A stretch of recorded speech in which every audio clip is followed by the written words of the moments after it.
Hey, welcome back to another video of Crypto Basics. In this video, we are going to learn how to change your Binance email address. First of all, open up your preferred web browser and head over to Binance.com. Make sure that you are logged into your account.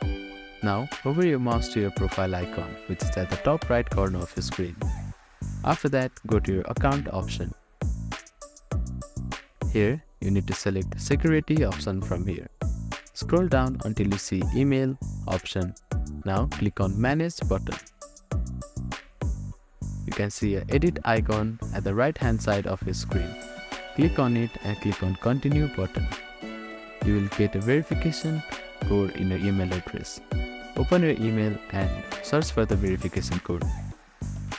Copy the code and paste it here and click on submit button. You need to type a new email address here and you will get a verification code on your email address. After that, you can click on submit button. So that is how you can change your Binance email address.